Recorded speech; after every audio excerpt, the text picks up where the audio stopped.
Ivadika eo amin'ny taranja baolina kitra isika ka ireo mpitsara no resahantsika voalohany amin'izany.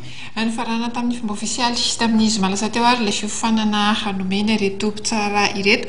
20 izy ireo no nandray tsara tamin'izy ity ka tompona andraikitra sy manam-pahaizana avy amin'ny federasiona iraisam-pirenena sy ny confédération africaine no nitarika izany. Anisan'ny tonga nanome fiofanana azy ireo ohatra ilay mpitsara Maurice Nafahiny Lim Kishong izay nizaratra eky efandy.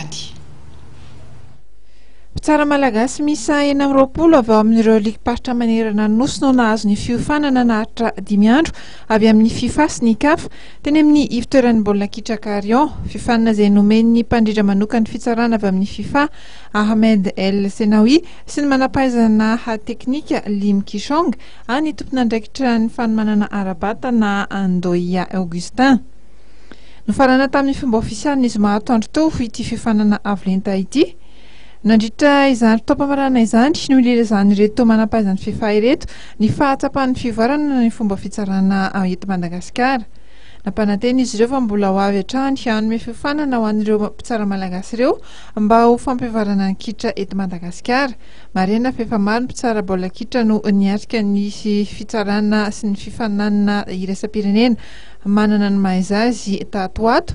Tezakilany kosa dia nanambarany fa avinonany hanolotra ny fiofanana sy fampianarana avolenta ho an'ny mpikirakira ny kitra eto Madagasikara hatrany ihany koa ny tompon'andraikitry ny federasiona samy mitolorana marim-pakasitrahana avy amin'ny FIFA avokoa ireto mpiofana ireto.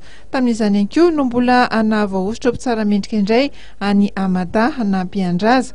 Ity mpitsara malagasy ity izay tsy nitsahatra ny nampitombo ny fahaiza-manaony tao anatin'ny taona vitsivitsy. Rary ny araka izany raha izy hatrany no voasafidy hitsara lalao goavana any ivelany.